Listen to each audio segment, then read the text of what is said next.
이놈아, 그 쌀뜨물을 어디다 버리느냐? 그걸로 국을 끓이면 3번은 더 끓이겠다!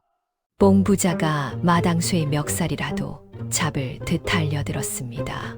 개수통에 버리려던 쌀뜨물 동이를 기어이 도로 받아들었지요. 그런 사람이었습니다. 손님이 와도 밥상에 수저는 한 짝만 놓았습니다. 잔치집에 가면 남은 떡을 슬그머니 소매에 쓸어 담아왔지요. 그런 봉부자네 집에 11살 꼬마 며느리가 시집을 왔습니다. 그 며느리가 들어온 바로 다음 날 새벽, 곳간 문을 활짝 열어 젖혔습니다. 그런데 이 당돌한 며느리가 시아버지 곳간을 턴 데에는 봉부자도 까맣게 모르는 깊은 까닭이 숨어 있었지요. 오늘도 귀한 발걸음 해주셔서 감사합니다. 다정한 응원의 댓글 한마디 남겨주세요. 그럼 지금부터 시작합니다. 옛날 옛적 너른들을 낀 고을의 봉가라는 부자가 살았습니다. 이름은 봉만석이라 하였으나 사람들은 그저 봉부자라 불렀지요.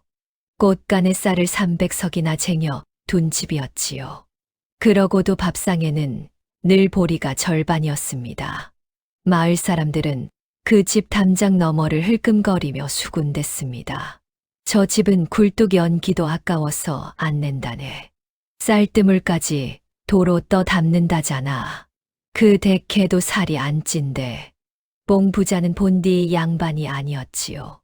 땅맞이기와 곳간으로 한 고을에서 위세를 부리던 평민 부자 토호였지요. 나이는 42. 얼굴은 마르고 인매는 자물쇠처럼 굳어 있었습니다. 허리춤에는 곳간 열쇠가 3개나 매달려 있었지요. 그 열쇠를 풀어본 사람은 봉부자뿐이었습니다. 봉부자의 인색함은 사람을 웃기고 또 울렸습니다. 하루는 늙은 머슴이 집신을 청했지요. 한 짝이 다 달았다고요. 봉부자가 무엇라 했는지 아십니까? 다른 짝을 오른발에 신어라 성한 짝은 왼발에 신고 그럼 두 짝이 고루 다를 게 아니냐. 머슴은 입을 떡 벌렸습니다. 또 한 번은 등잔 기름이 아깝다 했지요. 그래서 밤이면 마당에 멍석을 깔고 앉았습니다. 달빛으로 장부를 적으려고요. 글씨가 안 보여 코를 종이에 박고 끙끙댔습니다. 그래도 기름 한 종지를 끝내 켜지 않았지요. 구름이 달을 가리면 어찌했을까요? 붓을 문 채 하늘만 노려보았습니다. 구름이 비켜 가기를 기다린 겁니다. 봉부자의 아내 순덕은 그 곁에서 늘 한숨을 삼켰습니다. 나이 38. 본디 마음이 너르고 손이 따뜻한 사람이었지요. 누가 굶는다는 소리를 들으면 잠을 설치는 여인이었습니다. 그러나 곳간 열쇠가 제 허리에 있던 적은 단 하루도 없었습니다. 봉부자에게는 외아들 2씩이 있었지요. 나이 13. 아비를 닮지 않아 순하고 어리숙했지요. 동네 개가 짖어도 먼저 놀라 물러서는 아이였습니다. 셈에는 어찌나 둔한지요. 엿장수가 거스름을 덜 주어도 그저 헤헤 웃었습니다. 그럴 때마다 봉부자는 가슴을 쳤지요. 저것이 내 곳간을 물려받으면 1년 안에 거덜을 낼게야. 그래서 봉부자는 진작 며느리감을 구하고 있었습니다. 다만 인물 고운 처자를 찾은 게 아니었습니다. 집안 좋은 교수를 찾은 것도 아니었지요. 봉부자가 바란 조건은 단 하나였습니다. 셈이 밝고 손이 야물어야 한다. 어수룩한 두식이 대신 곳간을 지킬 아이라야지. 그 무렵 본가에는 사정이 하나 있었습니다. 바로 지난 가을의 일이었지요. 큰 물이 져서 들이 잠겼습니다. 마을의 곳간이란 곳간은 죄 떠내려갔습니다. 굶주린 사람들이 본가 마당으로 몰려왔지요. 300석을 쟁인 집이 그 집 하나뿐이었으니까요. 봉서방, 우리 좀 살려주시오. 모내기 때까지만 쌀 몇 말 구워주오. 가을의 고부로 갚으리다. 사람들이 마당에 엎드려 빌었습니다. 봉부자는 곳간 문을 반뼘만 열었습니다. 쌀을 구워 주기는 주었지요. 다만 봄에 한 말을 꾸면 가을에 2말 다퇴를 갚으라 했습니다. 살을 깎는 고리였지요. 못 갚은 집은 어찌 됐을까요? 솥단지를 떼이고 송아지를 끌려보내고 문전옥답을 헐값에 빼앗겼습니다. 그 가을이 지나자 봉부자의 곶가는 더 불었습니다. 그러나 마을 인심은 봉가를 깨끗이 등졌지요. 저 집 곶간의 쌀이 썩어나도 나는 차라리 풀뿌리를 씹겠네. 봉가 마당엔 침도 뱉지 마라. 복 달아난다. 이것이 정월이 시집 오기 전 봉가의 형편이었습니다. 곶간은 그득 하나 사람은 텅 빈 집. 담장은 높으나 들어서는 발길은 끊긴 집. 봉부자는 그것을 부끄러워하지 않았습니다. 도리어 곶간이 불수로 어깨를 폈지요. 사람이 안 와야 쌀이 안 나간다 발길 끊긴 게 다 복이지. 자, 그 본가에 드디어 꼬마 며느리가 들어옵니다. 어느 늦은 봄날이었습니다. 봉부자가 멀리서 며느리감 하나를 드리기로 했다는 소문이 돌았지요. 떠돌이 소금장수의 딸이라 했습니다. 소금장수라 하면 한 곳에 발붙이지 못하는 장사치였습니다. 등에 소금섬을 지고 고을에서 고을로 떠도는 사람이었지요. 그런 집딸을 며느리로 드리느냐고 순덕이 걱정스레 물었습니다.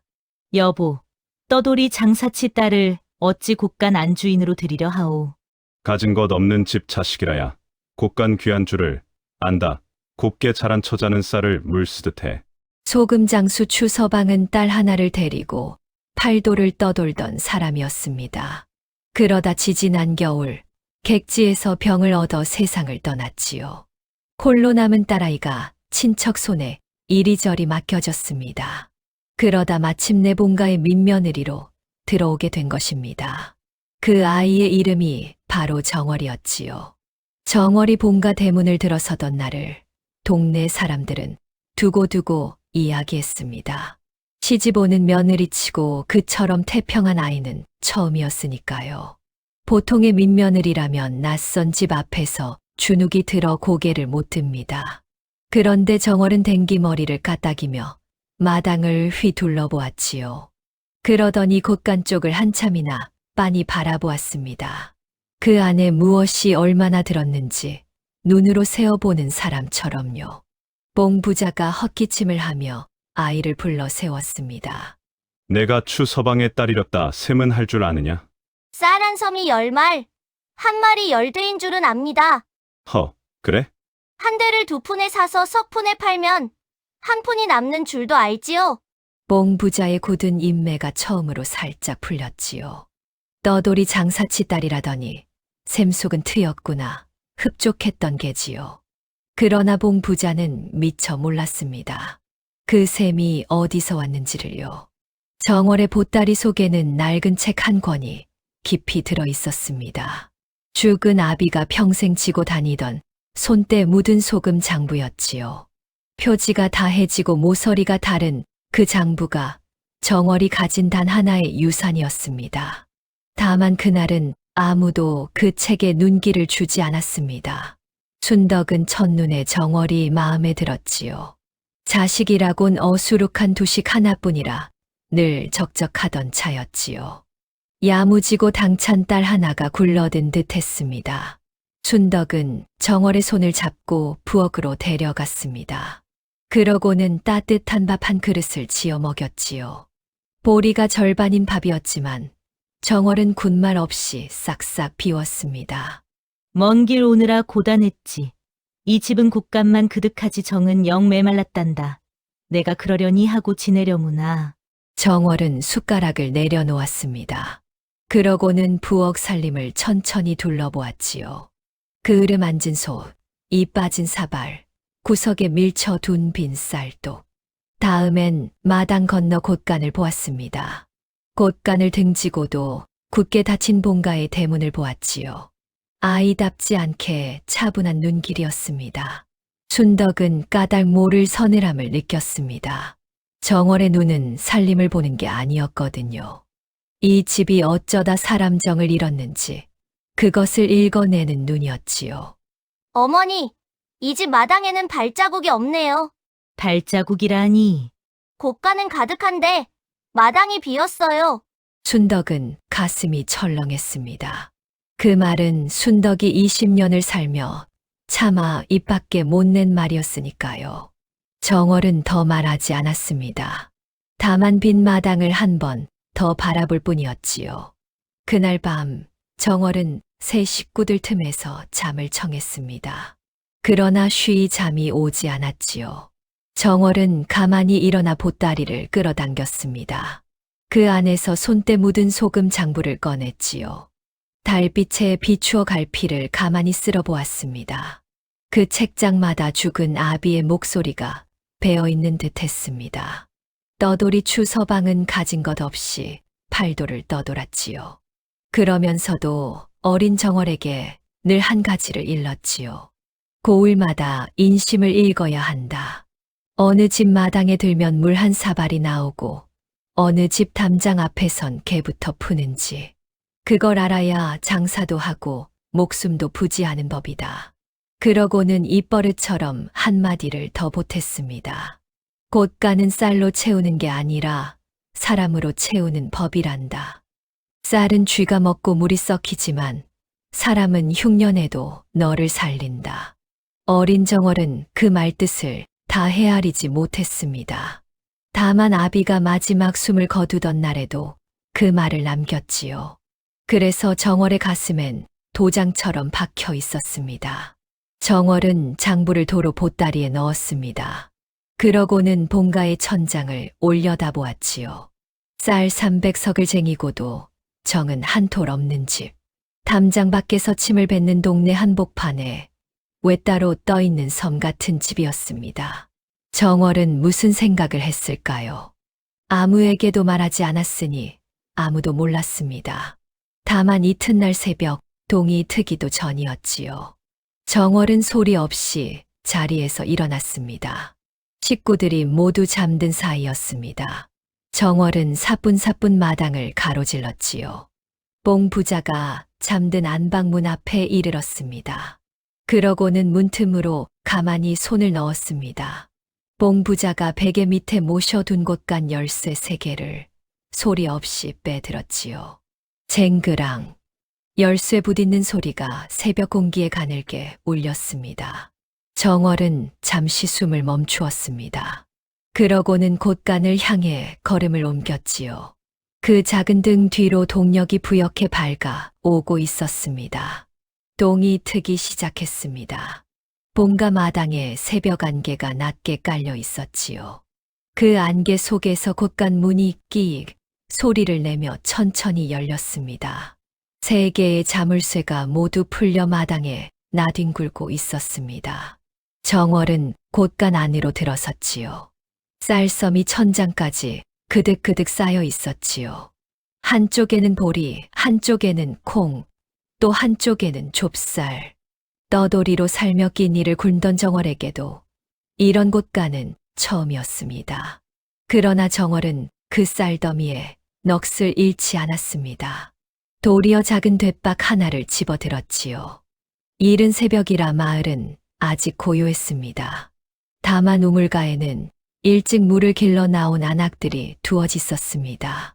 박화부도 그 중 하나였지요. 박화부는 지난 가을 봉 부자에게 솥단지를 떼인 사람이었습니다. 빈 물동이를 이고 본가 담장 앞을 지나는데 어쩐 일인지 그 대꽃간 문이 활짝 열려 있는 것이었습니다. 세상에 저게 웬일이래. 박과부가 걸음을 멈췄지요. 그때 정월이 곳간에서 나왔습니다. 돛박에 쌀을 수북이 담아서요. 아주머니, 빈동이 이리 주세요. 네, 누구냐? 그 쌀은 또 무엇이고? 본가 며느리입니다. 지난 가을에 솥을 떼이셨다지요. 그 솥값입니다. 받으세요. 정월은 박화부의 빈 물동이에 쌀을 좌르르 부었습니다. 박화부는 어안이 벙벙했지요. 본가에서 쌀이 나오다니요. 그것도 거저로요. 박화부가 멍하니 섰는 사이 정월은 돛박을 들고 곳간을 들락거리기 시작했습니다. 우물가 안악들의 동이마다 쌀을 부어 주었지요. 소문이란 발이 빠른 법입니다. 본가 곳간이 열렸다는 말이 마을을 한 바퀴 도는 데는 한 식경도 걸리지 않았습니다. 굶주린 사람들이 바가지를 들고 자루를 들고 치마폭을 펼치고 본가로 몰려들었지요. 정월은 오는 사람 누구에게나 곡식을 퍼주었습니다. 쌀이며 보리며 콩이며 손에 잡히는 대로요. 많이들 가져가세요. 곳간이 좁아 터질 지경이었어요. 사람들 틈에 김노인도 끼어 있었습니다. 뽕 부자의 인색함에 누구보다 혀를 차던 노인이었지요. 정월이 그 빈 자루에도 보리를 한 대박 부어 주었습니다. 김 노인은 보리를 받아 들고 한참을 우두커니 섰습니다. 얘야, 이 늙은이는 본가에 떼인 것도 없는데. 떼인 게 없으셔도 괜찮아요. 어르신 연세에 새벽부터 물 기르시는데 보리죽 한 그릇은 드셔야지요. 김 노인의 눈가가 붉어졌지요. 본가 담장 앞에서 침을 뱉던 노인이었습니다. 그런데 그 집 며느리가 제 끼니를 걱정해 주니 어쩐지 코끝이 시큰했지요. 노인은 보리 자루를 꼭 끌어안고 돌아갔습니다. 마당이 사람으로 가득 찼습니다. 본가 마당에 사람 발자국이 찍힌 게 실로 몇 해만이었지요. 바로 그때였습니다. 안방 문이 벌컥 열렸습니다. 이게 대체 무슨 일이냐? 뽕 부자였지요. 잠에서 깨어 베개 밑을 더듬다 열쇠가 없는 걸 알고 뛰쳐나온 길이었지요. 뽕 부자는 마당의 광경을 보고 그 자리에 얼어붙었습니다. 활짝 열린 곳간, 줄지어 선 사람들, 그 사람들 손마다 들린 잿살. 뽕 부자의 얼굴이 백지장처럼 하얘졌습니다. 도둑이야. 내 쌀을 누가? 뽕 부자가 버선발로 마당에 뛰어내렸지요. 곡식을 받아든 사람들이 흠칫 물러섰지요. 그러나 정월은 돛박을 든 채 태연히 서 있었습니다. 뽕 부자가 정월에게 달려들었습니다. 내 인연. 내가 곳간 열쇠를 훔쳤구나. 이 쌀이 다 얼마어치인 줄 아느냐? 300석 중에 한 20석쯤 나갔을 거예요. 제가 세어가며 펐으니까요. 20석이라고. 뽕 부자가 그 자리에 풀썩 주저앉을 뻔했지요. 20석이면 웬만한 집 한 해 양식이었으니까요. 뽕 부자는 부들부들 떨며 정월의 돛박을 빼앗았습니다. 당장 그만두지 못할까? 이건 내 평생을 모은 것이야. 마당이 찬물을 끼얹은 듯 조용해졌습니다. 곡식을 받아 든 사람들은 차마 발이 떨어지지 않아 서성였지요. 그 무거운 침묵을 깬 건 뜻밖에도 박과부였습니다. 봉서방, 이 며느리가 솥값이라며 쌀을 주되 지난 가을 때인 그 솥값 말일세. 그러자 여기저기서 사람들이 입을 열었습니다. 내겐 송아지 값이라더군. 우리 집엔 빼앗긴 논 한 마지기 값이라 했네. 뽕 부자의 얼굴이 이번에는 불그락푸르락했지요. 떼어온 솥, 끌어온 송아지, 헐값에 거둔 논, 그것들이 다 제 곳간을 불린 것이었지요. 그걸 어린 며느리가 쌀로 갚아 내보내고 있었던 겁니다. 뽕 부자는 정월의 멱살이라도 잡을 듯 손을 치켜들었습니다. 내 이것이 어디서 굴러온 떠돌이 자식이 감히 남의 집 곳간을. 바로 그 순간이었습니다. 순덕이 달려 나와 정월을 제 등 뒤로 감쌌지요. 여보, 손찌검은 안 됩니다. 아직 어린아이입니다. 두식도 잠옷 바람으로 뛰어나왔습니다. 무슨 영문인지도 모른 채 아비와 정월 사이를 가로막고 섰지요. 아버지, 왜 그러세요? 정월이가 뭘 잘못했는데요? 뽕 부자는 치켜든 손을 어쩌지 못하고 부르르 떨었습니다. 아내와 아들이 한꺼번에 며느리를 감싸니 손을 내리칠 수가 없었지요. 뽕 부자는 거친 숨을 몰아쉬며 정월을 노려보았습니다. 말해라, 어째서 내 곳간을 털었느냐? 무슨 심보로 이런 짓을 했어? 마당의 모든 눈이 정월에게 쏠렸습니다. 그런데 정월은 그 까닭을 말하지 않았지요. 도리어 천연덕스레 딴청을 부렸지요. 곳간에 쥐가 너무 많아서요. 뭐? 쥐? 쌀이 300석이나 쌓여 있으니 쥐가 들끓잖아요. 쌀을 좀 덜어내면 쥐도 주겠다 싶었지요. 쥐 잡는데 드는 돈이 쌀값보다 더 들면 손해니까요. 뽕 부자는 기가 막혀 말문이 막혔습니다. 그 셈법이 어찌나 그럴듯하면서도 황당한지요. 마당에 선 사람들 사이에서 누군가 푹 하고 웃음을 터뜨렸습니다. 이런 당돌한 쥐가 무서워 쌀 20석을 퍼냈다는 게 말이 되느냐? 그럼 아버님은 쌀이 아까워 쥐 20마리를 키우시겠어요? 마당이 또 한 번 술렁였습니다. 뽕 부자는 입만 뻐끔거릴 뿐 마땅한 대꾸를 찾지 못했지요. 11살 며느리의 입담에 42 시아버지가 쩔쩔매는 진풍경이었습니다. 정월은 그 말 끝에 시아버지를 빤히 올려다보았습니다. 그 까만 눈동자 속에 무엇이 들었는지 뽕 부자는 도무지 읽어낼 수가 없었지요.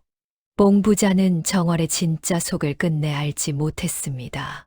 정월이 왜 첫새벽부터 곳간을 털어 동네에 쌀을 풀었는지, 그것이 쥐 때문이 아니라는 것만은 분명했지만 그 진짜 까닭은 정월의 가슴 속에만 있었지요. 뽕 부자는 우선 사람들부터 내쫓았습니다. 다들 물러가라.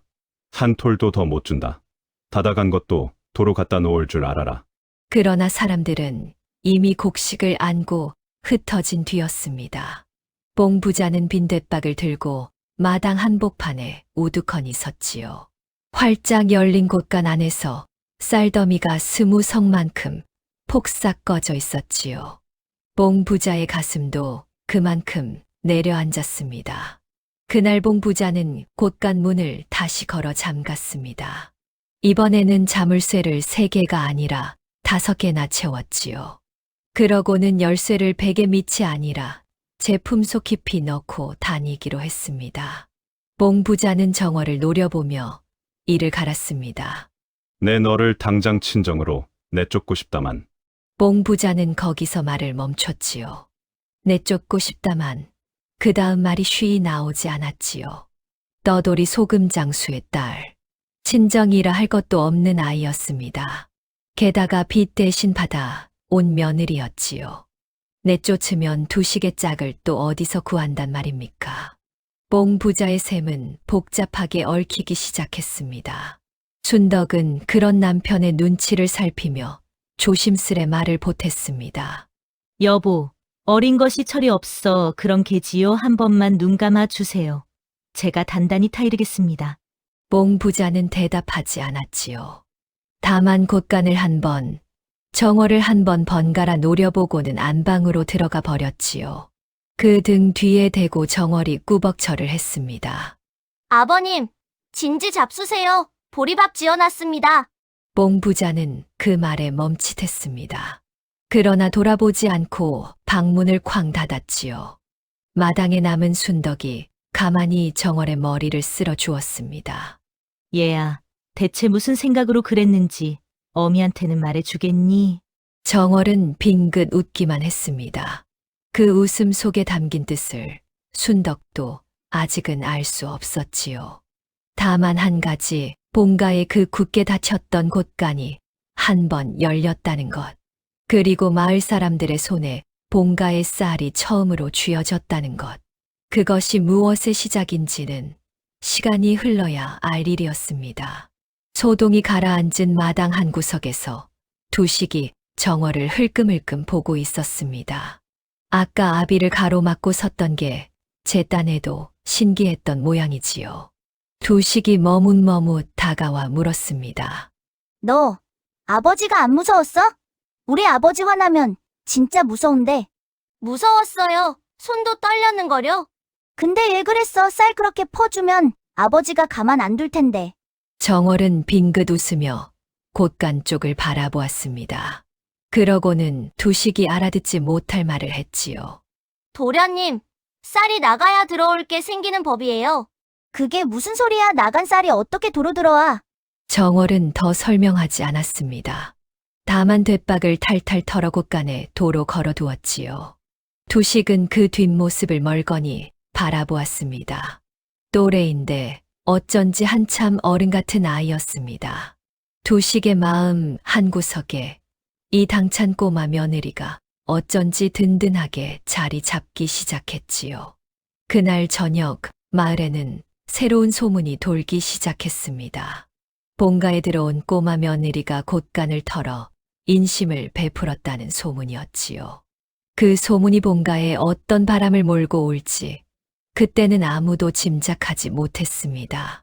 곳간 소동이 있은 지 사흘이 지났습니다. 봉 부자는 그 사흘을 꼬박 끙끙 앓았지요. 20석이나 날아간 쌀 생각에 잠도 오지 않았습니다. 봉 부자는 마음을 정했습니다. 저 당돌한 며느리를 내쫓기로요. 봉 부자는 안방으로 순덕을 불렀지요. 저 아이를 도로 친정으로 보내야겠소. 아니, 친정이랄 것도 없으니 절에라도 맡깁시다. 곳간을 통째로 거덜낼 화근이요. 여보, 그게 무슨 말씀이세요? 어디로 보낸단 말입니까? 어디든 저것을 두고는 내 발 뻗고 못 자겠소. 순덕은 펄쩍 뛰었습니다. 순덕에게 정월은 이미 친딸이나 다름없었지요. 사흘 사이에 정월은 부엌일이며 길쌈이며 못하는 게 없었습니다. 게다가 그 다정한 입담의 순덕은 20년 만에 처음으로 사람 사는 재미를 느끼고 있었거든요. 쌀 20석이 아까운 건 압니다. 허나 사람을 그 쌀값으로 내치다니요. 그 아이가 무슨 죄인입니까? 죄인이지. 남의 곳간을 턴 도둑이 죄인이 아니면 무엇란 말이오. 부부의 언성이 높아졌습니다. 그때 문 밖에서 두식이 불쑥 끼어들었지요. 어수룩한 두식이 제 발로 아비 앞에 나서는 건 드문 일이었지요. 아버지, 정월이 내쫓으면 저도 따라갈래요. 뭐야? 정월이가 우리 집에서 제일 똑똑하단 말이에요. 정월이 없으면 이 집은 재미가 없어요. 봉 부자는 어이가 없었습니다. 평소 제 앞에서 말도 제대로 못하던 아들이 며느리 편을 들겠다고 저리 나서다니요. 봉 부자는 두식의 등짝을 한 대 쥐어박았습니다. 이놈이 계집애 하나에 홀려서는 두식은 등을 맞고도 물러서지 않았지요. 도리어 두 눈에 눈물이 그렁그렁한 채 아비를 올려다보았지요. 정월이가 그랬어요. 곳간은 사람으로 채우는 거라고. 저는 그 말이 무슨 뜻인지는 몰라도 정월이 말은 다 맞는 것 같단 말이에요. 봉 부자는 그 말에 잠시 멈칫했습니다. 곳간은 사람으로 채우는 것이라니. 헛소리도 그런 헛소리가 없었지요. 곳간은 쌀로 채우는 것이지 사람으로 어떻게 채운단 말입니까? 봉 부자는 코웃음을 쳤습니다. 사람으로 곳간을 채워. 그 말 한 번 잘했다. 사람은 먹기만 하지 채워주는 법이 없어. 저 며느리가 바로 그 증거다. 들어오자마자 20석을 축내지 않았느냐. 순덕은 더 다투어 봐야 소용없음을 알았습니다.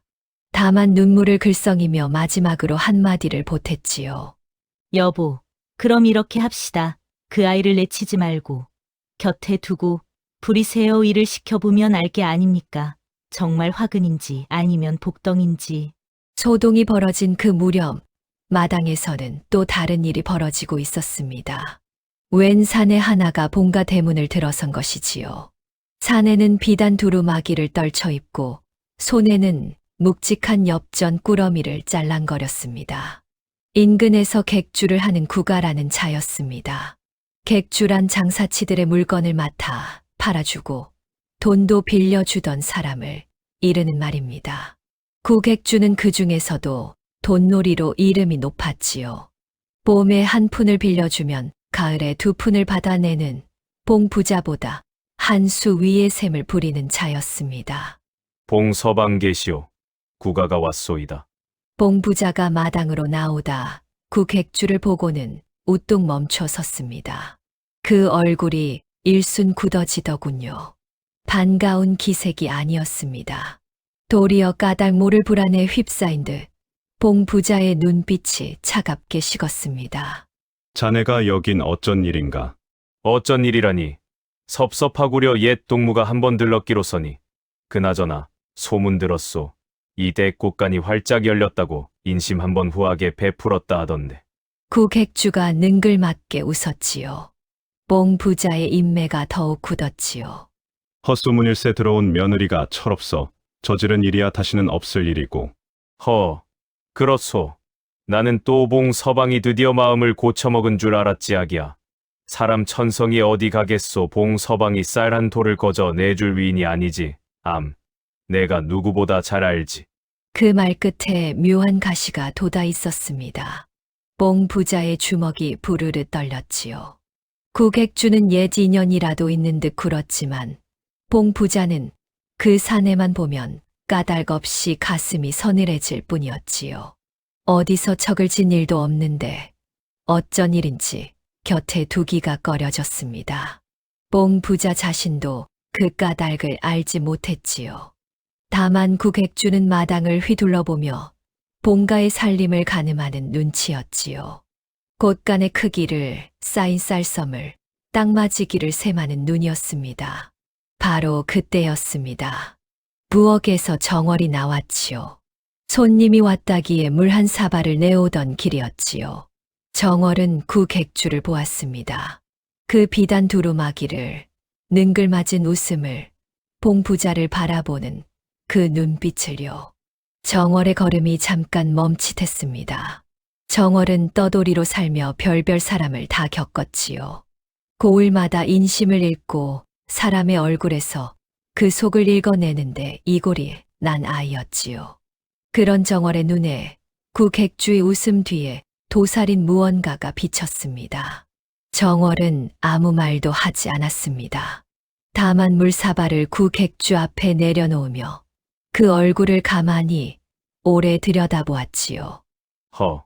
이 댁며느리인가 보군. 눈이 야무지게 생겼구나. 몇 살이냐? 정월은 대답 대신 한 걸음 물러섰습니다. 그러고는 봉 부자의 뒤로 가 조용히 섰지요. 국액주가 물을 한 모금 마시고는 너털웃음을 쳤습니다.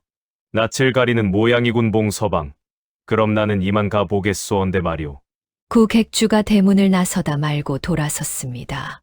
요즘 장사가 통안되어 급전이 필요한 사람이 많소. 이 댁처럼 곳간 든든한 집이 돈을 좀 풀면 가만 앉아서도 곱절로 불릴 수 있을 텐데 생각 있으면 언제든 나를 찾으시오. 예정을 봐서 좋은 자리 하나 소개해드리리다. 봉 부자는 대답하지 않았지요. 국액주는 엽전 꾸러미를 짤랑 흔들어 보이고는 유유히 사라졌지요. 그 뒷모습이 대문 밖으로 사라지자 봉 부자는 그제야 참았던 숨을 내쉬었습니다. 그 이마에 식은땀이 송골송골 맺혀 있었지요. 정월은 그 모든 광경을 묵묵히 지켜보았습니다. 시아버지가 어째서 저 손님 앞에서 식은땀을 흘리는지 정월은 묻지 않았습니다. 다만 국액주가 사라진 대문 쪽을 한참 바라볼 뿐이었지요. 그날 밤 정월은 보따리 속 아비의 소금 장부를 꺼내 한참을 들여다보았습니다. 무슨 생각을 했는지는 아무도 몰랐습니다. 국액주가 다녀간 뒤로 봉 부자는 며느리를 내쫓는 일을 더는 입에 올리지 않았지요. 순덕은 그게 제 설득턱인 줄 알았지요. 그러나 봉 부자의 속은 달랐습니다. 봉 부자는 며칠을 더 곰곰이 생각했습니다. 그러고는 마음을 바꾸어 먹었지요. 며느리를 내쫓는 대신 곁에 두고 단단히 부려 먹기로요. 봉 부자다운 셈이었습니다. 내가 곳간에서 축낸 쌀이 20석이다. 그 20석을 일로 갚아라. 갚기 전엔 친정 생각도 말아. 알겠느냐? 예, 아버님 일로 갚겠습니다. 정월은 군말 없이 대답했습니다. 도리어 잘됐다는 듯한 얼굴이었지요. 봉 부자는 그 태연한 얼굴이 못마땅했지만 우선 일손 하나를 공으로 부리게 됐으니 그것으로 만족하기로 했습니다. 그리하여 정월은 봉가에 눌러앉게 되었습니다. 쫓겨나기는커녕 봉 부자의 손발이 되어 살림을 도맡게 된 것이지요. 그런데 바로 그 무렵 봉가의 뜻밖의 손님이 들었습니다. 마을 끝에 사는 천서방이라는 이였지요. 천서방은 3년 전 봉 부자에게 쌀 2마를 빌리고도 형편이 어려워 갚지 못한 사람이었습니다.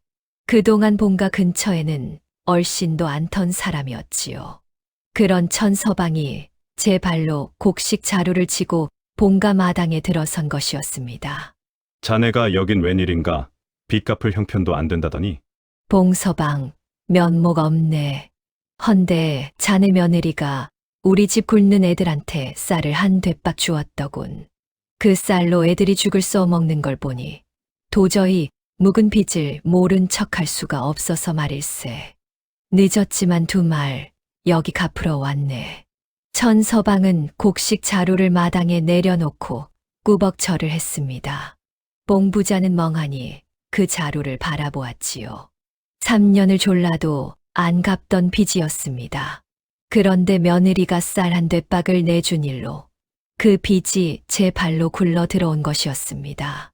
봉부자는 도무지 셈이 맞지 않아 어리둥절했지요. 한 대박을 주고 두 말을 받다니요. 이런 셈은 평생 처음이었지요. 그 광경을 부엌 문틈으로 정월이 가만히 지켜보고 있었습니다. 정월은 빙긋 웃을 뿐 아무 말도 하지 않았습니다. 그날 저녁 순덕이 가만히 정월의 곁에 앉았지요. 얘야, 내가 준 쌀 한 대박이 두 마리 되어 돌아왔구나. 어미는 이 집에 시집와 이런 일은 처음 본단다. 어머니, 씨앗 한 토를 땅에 묻으면 가을엔 한 대박으로 거두잖아요. 쌀 한 대박도 그렇게 뿌린 씨앗이에요. 순덕은 그 말을 곱씹어 보았습니다. 씨앗이라. 어린 것의 입에서 나온 말치고는 어쩐지 묵직했지요. 그러나 순덕도 아직은 그 말의 끝을 다 헤아리지는 못했습니다.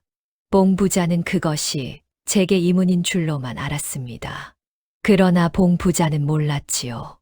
곳간 열쇠를 쥔 구두쇠와 사람의 속을 잇는 꼬마 며느리가 한 지붕 아래 살게 되었다는 것. 그 동거가 본가에 어떤 바람을 몰고 올지를요. 게다가 대문 밖에서는 비단 두루마기를 떨쳐 입은 구 객주가 본가의 곳간을 노리며 군침을 삼키고 있었습니다. 봉부자도 정월도 아직은 그 그림자의 정체를 알지 못했지요.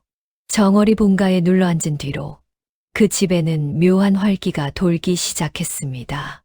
메말랐던 마당에 두식의 웃음소리가 끊이지 않았거든요. 두식과 정월은 또래였습니다. 비록 정혼한 사이라고는 하나 아직 어린 둘은 부부라기보다 티격태격하는 단짝에 가까웠지요. 두식은 셈에 영둔한 아이였습니다. 천자문을 펴놓고도 졸기 일수였지요. 그런 두식을 정월이 가르치기 시작했습니다. 도련님, 이 글자가 무슨 글자예요? 그거 나무 목자 아니야? 그건 벼화자예요. 나무 목자는 이거고요 봐요. 벼화자는 위에 이삭이 늘어졌잖아요. 어휴, 비슷하게 생겼는데 뭘? 두식은 머리를 긁적였습니다. 정월은 깔깔 웃으며 두식의 손에 붓을 쥐어 주었지요. 어수룩한 두식도 정월이 가르치면 어쩐 일인지 곧잘 따라 했습니다. 순덕은 그 모습을 흐뭇하게 바라보았습니다. 적적하던 집에 두 아이의 제잘거림이 차오르니 순덕은 비로소 사람 사는 집 같다고 느꼈지요. 정월아, 너는 그 어려운 글자를 다 어디서 배웠니? 아버지가요, 소금 팔러 다니실 때 주막에서 글 아는 분들한테 어깨너머로 배우셨대요.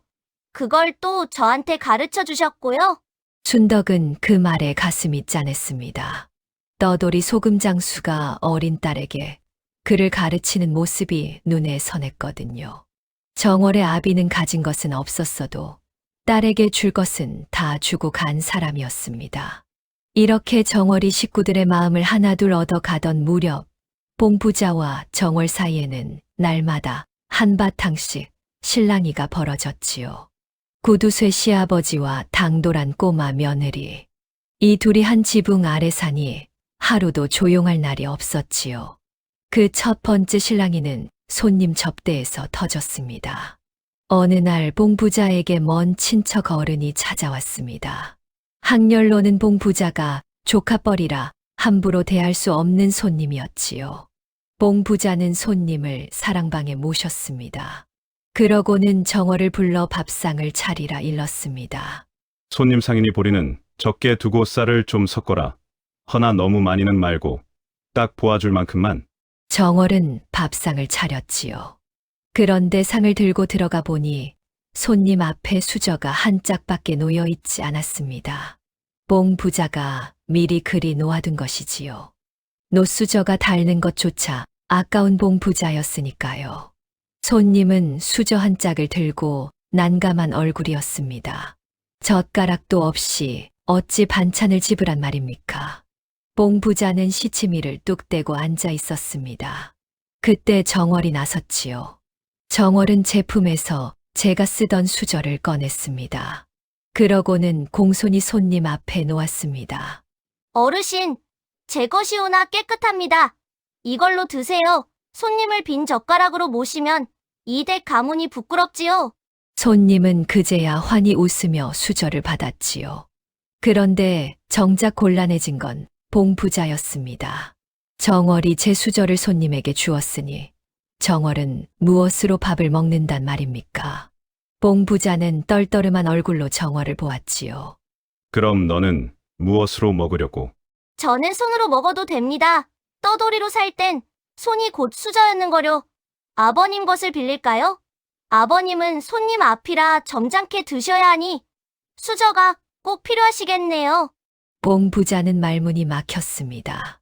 제 수저를 며느리에게 내주자니 아깝고 안 내주자니 손님 앞에서 며느리가 손으로 밥 먹는 꼴을 보여야 했지요. 결국 봉 부자는 끙 소리를 내며 부엌에 대고 소리쳤습니다. 수저 한 벌 더 내어놓으라. 2벌 다. 손님이 가고 난 뒤 봉 부자는 정월을 불러 나무랐습니다. 네, 이놈. 일부러 그랬지. 수저 한 벌 더 쓰게 만들려고. 어머, 아버님 손님께 수저 한 짝만 드린 건 아버님이신데요. 저는 그저 가문 망신을 면하게 해 드린 것뿐이에요. 봉 부자는 또 할 말을 잃었지요. 따지고 보면 다 제 인색함에서 비롯된 일이었으니까요. 봉 부자는 분을 사기며 돌아섰습니다. 그 등 뒤에서 정월이 빙긋 웃었지요. 2번째 신랑이는 곶감에서 터졌습니다.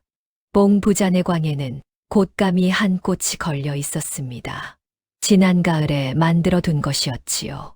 그런데 봉 부자가 어찌나 아끼는지 한 개도 먹지 않고 그저 쟁여두기만 했습니다. 손님이 와도 안 내놓고 두식이 먹고 싶어 해도 안 주었지요. 곶감은 묵힐수록 단맛이 깊어지는 법이다. 더 두었다 먹어야지.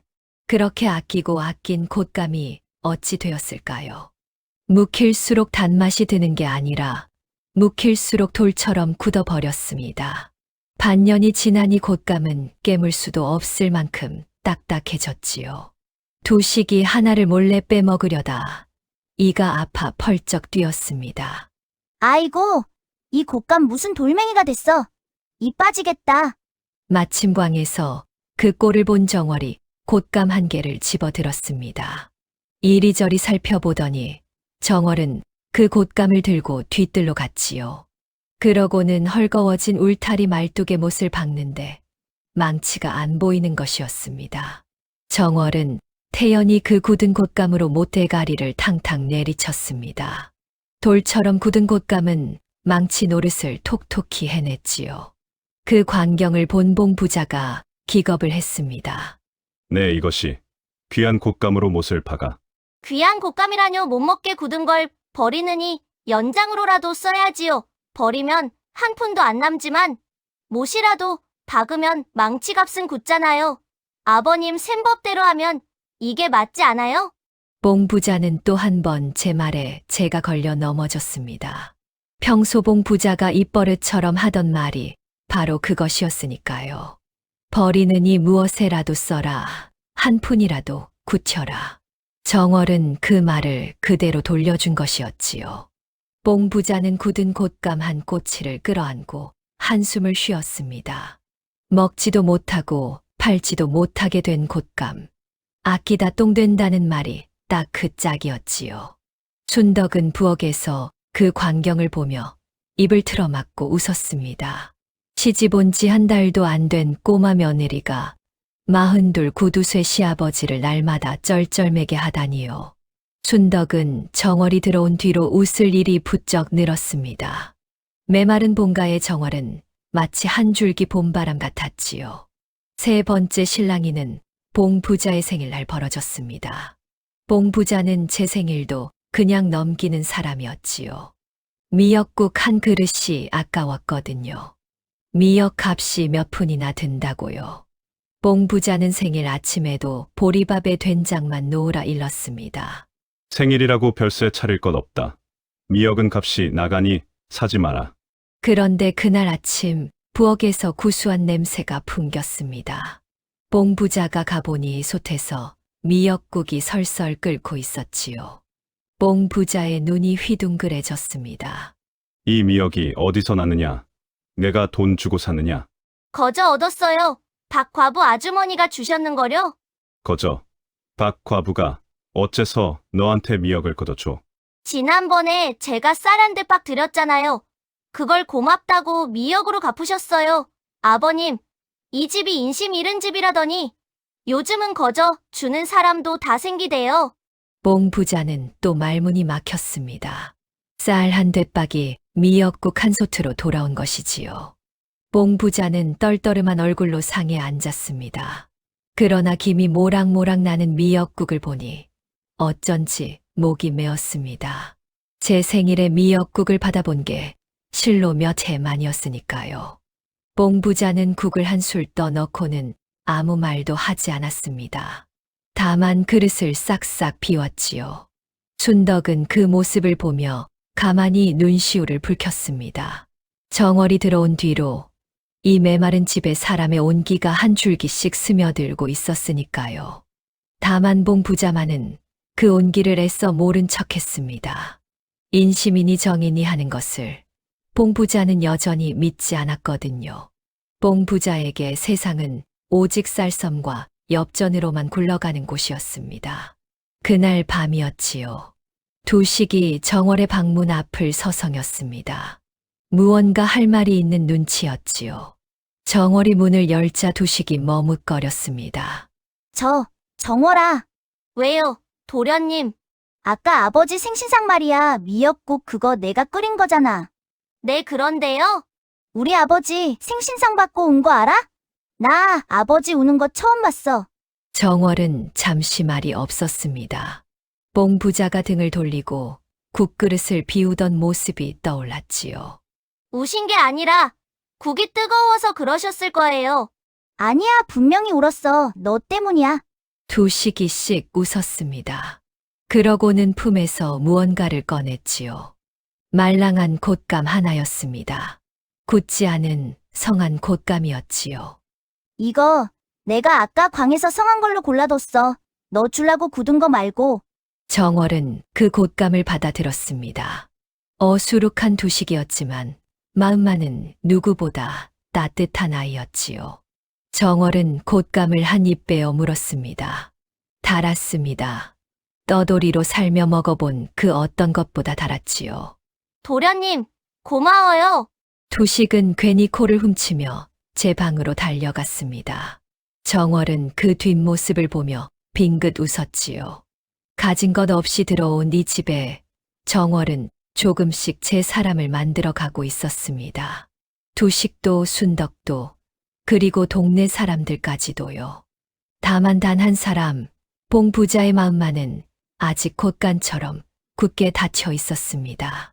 그러나 봉 부자에게 정월은 여전히 눈의 가시였지요. 곶감을 턴 도둑이요. 날마다 제 속을 뒤집는 당돌한 며느리였으니까요. 봉 부자는 정월을 골탕 먹일 궁리를 하기 시작했습니다. 어떻게든 저 당돌한 며느리의 코를 납작하게 만들고 싶었던 게지요. 그러나 봉 부자가 궁리를 하면 할수록 도리어 제 꾀에 제가 넘어가는 일이 잦아졌습니다. 곶감을 한 번 털린 뒤로 봉 부자는 자물쇠에 단단히 한이 맺혔습니다. 3개였던 자물쇠를 5개로 늘렸지요. 그러고도 마음이 놓이지 않아 곶감 문에 새끼줄을 칭칭 감고 그 위에 또 빗장을 질렀습니다. 곶감 문이 마치 죄인을 가둔 옥문 같았지요. 하루는 마당쇠가 그 곶감을 보고 무심코 한마디 했습니다. 날이 자물쇠를 5개나 채우시니 지나가던 도둑도 저 안에 굉장한 보물이 들었나 보다 하겠습니다요. 그 말에 봉 부자의 안색이 싹 변했습니다. 듣고 보니 그럴듯한 말이었거든요. 자물쇠가 많을수록 아니 궁금한 법이지요. 뽕 부자는 그날부터 도둑 걱정에 잠을 이루지 못했습니다. 그날 밤, 뽕 부자는 곳간 앞에 멍석을 깔고 앉았습니다. 몽둥이를 옆에 끼고 밤새 곳간을 지키기로 한 것이지요. 바람에 나뭇잎만 바스락거려도 벌떡 일어나 몽둥이를 휘둘렀습니다. 걔 누구냐? 도둑이냐? 물론 도둑은 없었습니다. 고양이 한 마리가 담을 넘다 뽕 부자의 몽둥이에 기겁해 달아났을 뿐이지요. 뽕 부자는 뜬 눈으로 밤을 새웠습니다. 이튿날 새벽 정월이 마당에 나와 보니 뽕 부자가 곳간 앞에서 졸고 있었습니다. 몽둥이를 끌어안은 채 꾸벅꾸벅 졸다가 침까지 흘리고 있었지요. 아버님, 거기서 주무시면 곧불 드세요? 뽕 부자가 화들짝 깨어났습니다. 누구냐? 아, 너로구나. 밤새 도둑이 들까? 한숨도 못 잤다. 도둑이 안 든 게 아니라 들 게 없어서 안 든 거예요. 동네 사람들이 다 아는 거려. 이대꽃가는 인심이 사납기로 소문나서 도둑도 미안해서 안 든대요. 뽕 부자는 그 말에 또 한 방 먹었습니다. 도둑조차 발길을 끄는 집이라니요. 뽕 부자는 밤새 지킨 게 억울해 끙끙 앓았지요. 그렇게 사나흘을 더 밤을 새우다 뽕 부자는 그만 몸살이 나고 말았지요. 도둑은 한 명도 안 왔는데 도둑 걱정에 제 몸만 축난 셈이었습니다. 자물쇠를 늘릴수록 뽕 부자의 잠만 줄어드는 형국이었지요. 뽕 부자의 몸살을 두고 또 한바탕 실랑이가 벌어졌습니다. 이번엔 약값이 화근이었지요. 마침 그 무렵 머슴 마당쇠도 자리에 몸져 누웠습니다. 뽕 부자네 일을 도맡아 하느라 무리한데다 잘 먹지도 못해 몸이 상한 것이었지요. 마당쇠가 끙끙 앓으며 며칠을 일어나지 못하자 정월이 뽕 부자에게 의원을 부르자 청했습니다. 아버님, 마당새 아저씨가 많이 아파요. 의원을 불러 약을 지어야겠어요. 뽕 부자는 펄쩍 뛰었습니다. 의원, 약값이 얼만 줄 아느냐? 머슴 약값까지. 내가 대란 말이냐? 며칠 누웠다. 일어나겠지. 사람은 본디 굶고 앓으며 크는 법이야. 그러다 마당새 아저씨가 잘못되면요? 잘못되면 새 머슴을 들이면 그만이지. 그 매정한 말에 정월의 눈빛이 잠시 서늘해졌지요. 그러나 정월은 화를 내지 않았습니다. 도리어 차분히 셈을 늘어놓았지요. 아버님, 그럼 이렇게 셈해보세요. 의원 불러 약 지으면 다 돈이에요. 헌데 마당새 아저씨가 잘못되면 어찌 되지요? 우선 송장 치우는 값이 듭니다. 관도 짜야 하고 묻을 자리도 사야 하고 동네 사람 불러 일도 시켜야 하지요. 그게 다 해서 못해도 단량은 들어요. 게다가 새 머슴을 들이면 세경을 또 줘야 하고요. 송장 치우는 값이 약값보다 10배는 비싸답니다. 아버님 셈으로 따져도 약을 짓는 게 남는 장사예요. 뽕 부자는 입을 다물었습니다. 듣고 보니 그 셈이 딱 맞았거든요. 다 돈을 아끼려다 단량을 쓸 판이었지요. 뽕 부자는 한참을 끙끙대다 결국 의원을 불렀습니다. 물론 약값이 아까워 얼굴은 잔뜩 찌푸린 채였지만요. 며칠 뒤 마당쇠가 자리를 털고 일어났습니다. 마당쇠는 정월에게 몇 번이고 고개를 숙였지요. 아씨, 이 은혜를 어찌 갚는답니까? 아씨가 아니었으면 저는 그대로 죽어나갔을 켭니다. 은혜는 무슨요? 아저씨가 건강해야 이 집 일이 돌아가지요. 다 제 셈속이에요. 정월은 그리 말하며 웃었습니다. 그러나 마당쇠는 알았지요. 그 셈속 뒤에 따뜻한 마음이 있다는 것을요. 그날 이후 마당쇠는 정월이라면 물불을 가리지 않게 되었습니다. 본가에 정월의 사람이 또 하나 늘어난 셈이었지요. 그렇게 구두쇠 시아버지와 꼬마 며느리의 우스운 나날이 흘러갔습니다. 뽕 부자는 여전히 인색했고 정월은 여전히 당돌했지요. 그러나 그 티격태격하는 나날 속에서 본가의 굳은 공기는 조금씩 풀려가고 있었습니다. 그 무렵부터 본가에는 묘한 일들이 하나둘 생기기 시작했습니다. 이튿날 아침이었지요. 본가 대문 앞에 누가 다녀갔는지 싱싱한 붕어 2마리가 집에 꿰어 놓여 있었습니다. 아무 쪽지도 없었지요. 순덕이 의아해하자 마당쇠가 짚히는 데가 있다는 듯 말했습니다. 아랫말 어부 김첨지가 두고 갔을 겁니다. 지난번 아씨가 그 댁 노목께 쌀을 한 뎃박 보냈다지요. 그뿐이 아니었습니다. 장날 곡식값이 오를 거라는 귀띔이 본가에 먼저 들어왔지요. 그 덕에 봉 부자는 곡식을 제때 내다 팔아 이문을 톡톡히 보았지요. 예전 같으면 아무도 본가에 그런 귀한 소식을 흘려주지 않았을 겁니다. 본가 마당엔 침도 뱉지 말라던 동네였으니까요. 봉 부자는 어리둥절했습니다. 거저 생기는 붕어며 먼저 들어오는 장날 소식이며 이것들이 다 어디서 굴러오는 것인지 알 수가 없었지요. 봉 부자는 셈이 밝은 사람이었지만 이 셈만은 도무지 맞출 수가 없었습니다. 나가는 건 한 뎃박인데 돌아오는 건 그 몇 곱절이었으니까요. 다만 정월만은 그 까닭을 알고 있었습니다. 그러나 정월은 여전히 입을 열지 않았지요. 그저 곳간 쪽을 바라보며 가만히 웃을 뿐이었습니다. 그리고 그 무렵 마을에는 새로운 변화가 일고 있었습니다. 정월이 뿌린 인심이 서서히 싹을 틔우기 시작한 것이지요. 메말랐던 본가 마당에 사람의 발길이 다시 닿기 시작한 것이지요. 그해 여름 본가에 큰일이 닥쳤습니다. 장마가 유난히 길었던 해였지요. 본가 뒤란의 둑이 빗물에 허물어지기 시작한 것이었습니다. 그 둑이 무너지면 본가의 곳간까지 물이 들이칠 판이었지요. 300석쌀이 몽땅 물에 잠길 위기였습니다. 봉 부자는 발을 동동 굴렀습니다. 머슴 하나로는 그 둑을 막을 수 없었거든요. 예전 같았으면 봉 부자는 꼼짝없이 곳간을 잃었을 겁니다. 동네에 손을 벌려도 아무도 와주지 않았을 테니까요. 본가 마당엔 침도 뱉지 말라던 동네였습니다. 그런데 이번엔 달랐습니다. 빗속에서 누군가 본가 대문을 두드렸지요. 마당쇠가 나가보니 동네 장정들이 가래며 삽을 들고 몰려와 있었지요. 박 과부의 아들도 김첨지도 천서방도 끼어 있었습니다. 봉서방, 둑이 무너진다는 소식 듣고 왔네. 어서 막읍시다. 봉 부자는 제 눈을 의심했습니다. 동네 사람들이 비를 맞으며 제 집 둑을 막으러 오다니요. 장정들은 빗속에서 흙을 퍼나르고 둑을 다졌지요. 정월도 순덕과 함께 주먹밥을 지어 날랐지요.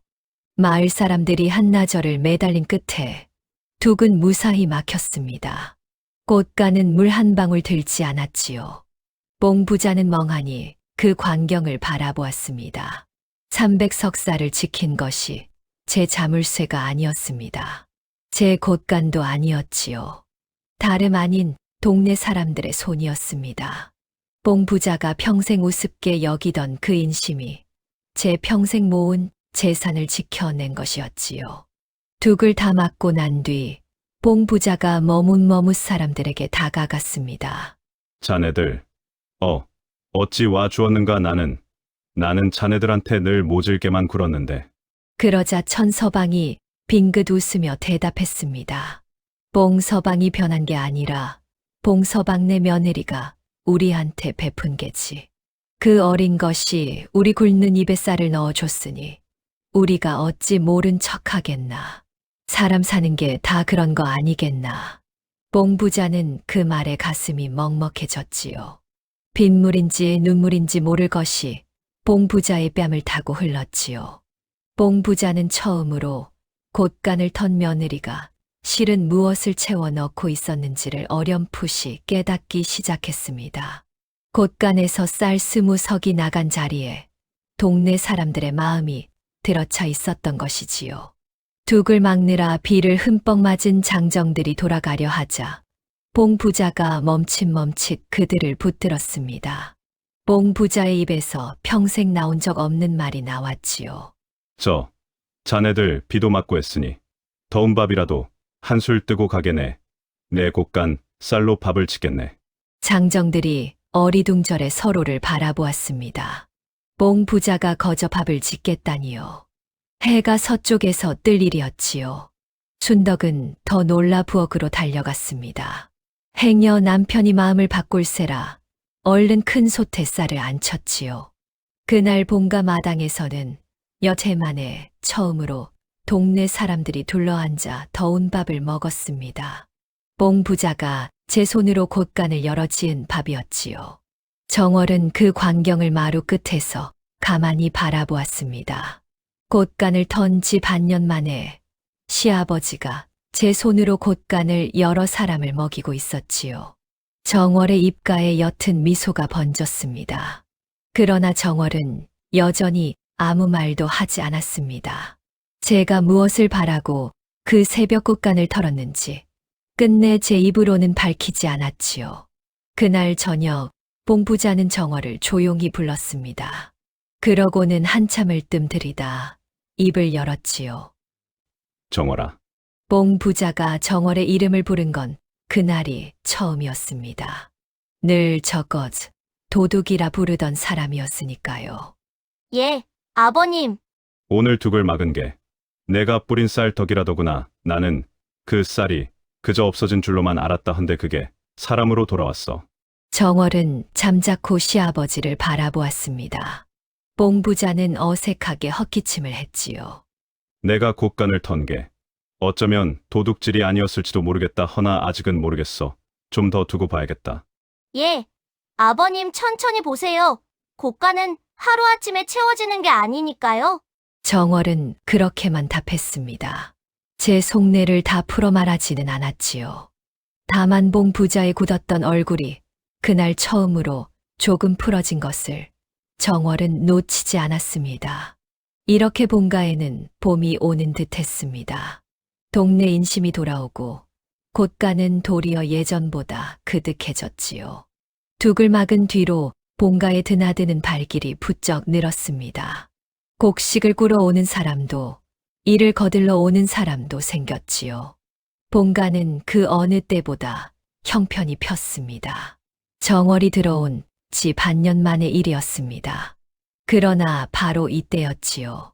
좋은 일에는 늘 그림자가 따르는 법이지요.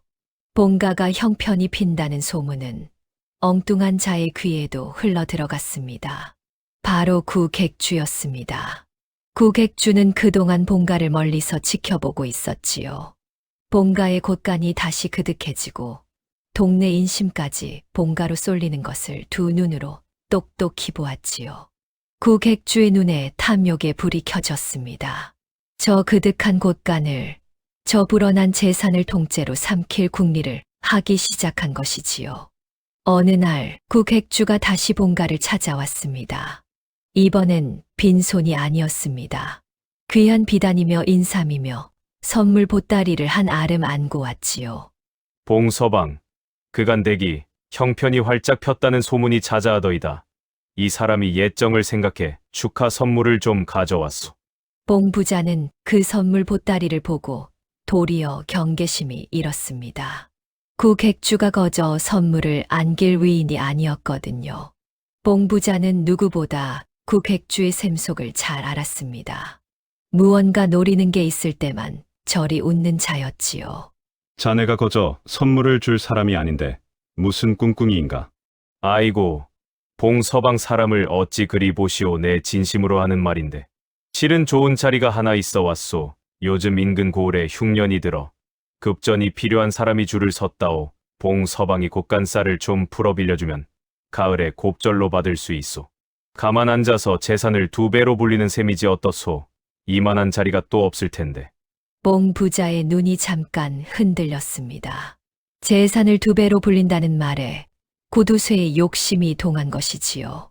그러나 봉 부자는 이내 고개를 저었습니다. 구객주와 엮이는 게 어쩐지 꺼림칙했거든요. 글쎄, 나는 돈놀이는 하지 않네. 자네 혼자 하시. 너무 매정하시구려 뭐. 급할 거 없소. 천천히 생각해 보시오. 이 자리는 봉 서방한테만 특별히 드리는 것이니 예정을 봐서 말이오. 국액주는 그 예정이라는 말에 또 묘한 힘을 주었습니다. 봉 부자의 얼굴이 다시 굳어졌지요. 그 예정이라는 게 무엇인지, 두 사람 사이에 무슨 일이 있었는지는 여전히 드러나지 않았습니다. 다만 국액주가 그 말을 꺼낼 때마다 봉 부자가 식은땀을 흘린다는 것만은 분명했지요. 그 광경을 정월이 마루 끝에서 지켜보고 있었습니다. 정월은 국액주가 풀어놓은 선물 보따리를, 그리고 그 능글맞은 웃음을 가만히 살폈지요. 정월의 눈에 그 선물은 선물이 아니라 미끼로 보였습니다.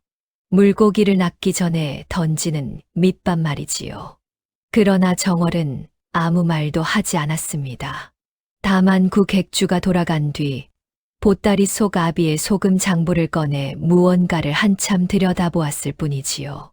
그날 밤 순덕이 근심스러운 얼굴로 정월의 곁에 앉았습니다. 정월아, 그 국액주라는 사람 말이다.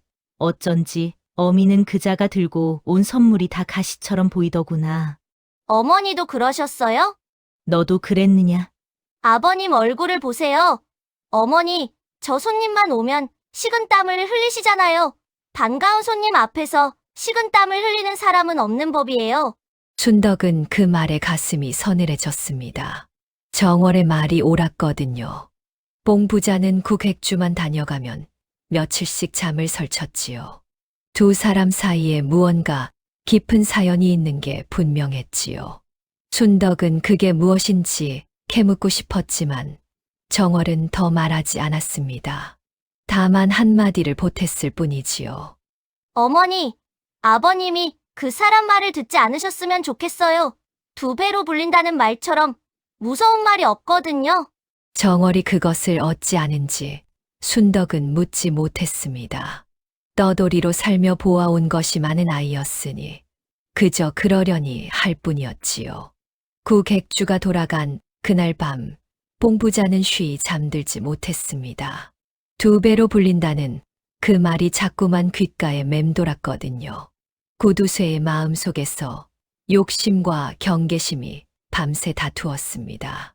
본가에 찾아온 그 곰이 실은 폭풍 전의 고요였다는 것을 봉 부자도 순덕도 두식도 아직 알지 못했지요. 다만 정월의 눈빛만은 그날따라 유난히 깊고 어두웠지요. 한편 그 시각 제 집으로 돌아간 국액주는 어둠 속에서 홀로 웃고 있었습니다. 손에는 낡은 종이 한 장이 들려 있었지요. 국액주가 그 종이를 등잔불에 비추어 보며 중얼거렸습니다. 봉가, 내 놈이 다시 살아났다고. 어디 두고 보자. 한 번 무너뜨린 집, 두 번 몸 무너뜨릴까.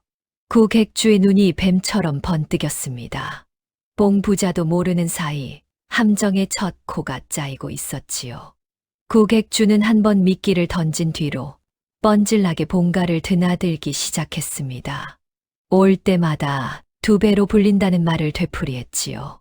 처음엔 손사래를 치던 봉 부자도 그 말을 자꾸 듣다 보니 마음이 조금씩 흔들렸습니다. 구두쇠의 욕심이란 한 번 불이 붙으면 좀처럼 꺼지지 않는 법이니까요. 순덕은 그게 영 불안했습니다. 어느 날 밤 순덕은 정월을 곁에 앉히고 오래 묵은 이야기를 꺼냈지요. 봉 부자가 어쩌다 그토록 지독한 구두쇠가 되었는지 그 까닭을 정월에게 들려주기로 한 것입니다. 정월아, 내 시아버님이 본디부터 이런 분은 아니셨단다. 그러셨어요? 20해도 더 전이지. 내 시아버님이 한창 젊으셨을 때 동업으로 큰 장사를 하셨더란다. 소금이며 곡물이며를 크게 사고 파는 장사였지 헌데 그 동업하던 자가 아주 흉악한 자였어. 순덕의 목소리가 가늘게 떨렸습니다. 그 일을 떠올리는 것만으로도 가슴이 미어지는 듯 했지요. 그 자가 장부를 감쪽같이 조작했단다. 이문은 제가 다 빼돌리고 빚은 몽땅 내 시아버님 앞으로 돌려놓았지. 그러고는 어느 날 밤 돈을 싸들고 종적을 감춰버렸어. 그 바람에 우리 집은 하루아침에 폭삭망했단다. 곳간이 텅 비고 빚쟁이들이 들이닥치고 살던 집까지 넘어갔지. 헌데 내 시아버님은 그자의 얼굴조차 똑똑히 본 적이 없으시단다. 늘 사람을 앞세워 일을 꾸미고. 정작 제 모습은 그늘에 숨긴 자였거든. 그래서 내 시아버님은 평생 당신을 망하게 한 그자가 누구인지도 모른 채 이를 갈며 사셨지. 정월은 숨을 죽이고 들었습니다. 뽕 부자의 굳은 얼굴 뒤에 그런 사연이 있을 줄은 몰랐던 것이지요. 내 시아버님은 그 빚을 갚느라 10년을 죽도록 고생하셨어. 쌀 한 톨, 엽전 한 잎을 아껴 가며 다시 일어서신 게 다 그때부터였단다. 사람을 믿지 않게 되신 게 사람은 언제든 등을 돌리지만 곶간의 쌀은 거짓말을 하지 않는다고 그렇게 믿으며 곶간만 끌어안고 사신 게야. 순덕의 눈에서 눈물이 흘렀습니다. 정월은 그 손을 가만히 잡아들였지요. 어머니, 아버님이 왜 그토록 곶간을 지키려 하셨는지 이제 알겠어요. 한번 모든 걸 잃어보셨으니 다시 잃는 게 무서우셨던 거예요. 그래 그러니 너도 내 시아버님을 너무 미워하지 말아라. 미워하지 않아요. 도리어 가엾어요. 그날 밤 정월은 잠을 이루지 못했습니다. 보따리 속 아비의 소금 장보를 꺼내 등잔도 없이 달빛에 비추어 한 장 한 장 넘겨보았지요. 떠돌이 소금장수였던 정월의 아비도 장사를 하며 별별 사람을 다 겪었습니다. 그 중에는 사람을 속여 등쳐먹는 흉악한 자들도 있었지요. 정월의 아비는 그런 자들을 만날 때마다 그 이름과 생김새와 수법을 장부 한 구석에 꼼꼼히 적어두었습니다. 다시는 속지 않으려고요. 정월은 그 장부의 어느 한 장에 눈길이 오래 머물렀습니다. 그러나 그날 밤 정월은 아무에게도 그것을 말하지 않았지요. 한편 구 객주의 흉계는 점점 깊어졌습니다. 뽕 부자가 좀처럼 미끼를 물지 않자 구 객주는 다른 수를 쓰기로 했지요. 봉가의 가장 약한 고리를 파고들기로 한 것입니다. 바로 봉 부자의 의심병이었지요. 어느 날 구 객주가 봉 부자를 장터 주막으로 불러냈습니다. 술을 몇 잔 권하며 구 객주는 슬슬 독을 풀기 시작했지요. 봉서방, 내 기니 할 말이 있어 보자 했소. 다름이 아니라 그 댁 며느리 말이오. 며느리가 어쨌단 말인가? 그 아이가 떠돌이 소금장수의 딸이라 했지요. 그런 떠돌이 출신들을 조심해야 하오. 내 장사하며 별꼴을 다 봤는데 그런 자들 중에 부잣집에 일부러 기어들어가는 무리가 있소이다. 뽕 부자의 술잔을 쥔 손이 멈칫했습니다. 구 객주는 그 틈을 놓치지 않고 더욱 파고들었지요. 그런 자들의 수법이 다 똑같소. 처음엔 한없이 착한 척, 인심 좋은 척을 하지 동네 사람들 마음부터 사로잡거든. 그래야 나중에 무슨 일이 터져도 다들 그 아이 편을 들 테니 말이오. 그러고는 야금야금 곶간을 빼돌리는 게요. 봉서방, 잘 생각해 보시오. 그 아이가 들어오자마자 한 짓이 무엇이었소? 뽕 부자의 얼굴이 굳어졌습니다. 정월이 들어오자마자 한 일. 그것은 다름 아닌 곶간을 턴 것이었지요. 구 객주의 말이 봉 부자의 가슴 깊은 곳, 그 오래된 의심병을 정통으로 건드렸습니다. 곶간을 털어 동네의 쌀을 다 풀었다 들었소. 그게 인심이오. 천만에 그건 동네 사람들을 제 편으로 만드는 수작이지 보시오. 지금 온 동네가 그 아이 편이 아니오? 봉서방. 그러다 어느 날 곶간이 통째로 비고 그 아이가 동네 사람들과 짜고 봉서방을 내쫓으면 어쩔 셈이오. 한 번 망해본 사람이 그걸 모르오? 한 번 망해본 사람이라는 말에 봉 부자의 가슴이 철렁 내려앉았습니다. 20해 전 믿었던 동업자에게 모든 걸 빼앗기고 폭삭 망했던 그 기억이 생생하게 되살아났지요. 뽕 부자의 손이 부들부들 떨렸습니다. 구 객주는 회심의 미소를 지으며 술잔을 비웠습니다. 내 말이 지나쳤다면 잊으시오. 다만 예정을 봐서 봉서방이 또 당하는 꼴은 못 보겠기에 하는 말이오. 사람을 믿지 마시오. 봉서방 믿을 건 곶간뿐이오. 뽕 부자는 주막을 나서며 휘청거렸지요. 술 때문이 아니었지요. 구 객주가 풀어놓은 독이 봉 부자의 마음을 좀 먹기 시작한 것이었습니다. 집으로 돌아오는 내내 봉 부자의 머릿속에는 정월이 곶간을 털던 그 새벽의 광경이 자꾸만 떠올랐습니다. 어쩌면 저 아이가 20해 전 그자처럼 나를 망하게 하려는 게 아닐까. 한 번 든 의심은 걷잡을 수 없이 자라났지요. 그날 이후 봉부자는 다시 예전으로 돌아갔습니다. 정월을 보는 눈빛이 싸늘해졌지요. 정월이 차려온 밥상도 물리고 정월이 하는 말에는 사사건건 트집을 잡았습니다. 모처럼 풀렸던 봉부자의 얼굴이 다시 자물쇠처럼 굳어버린 것입니다.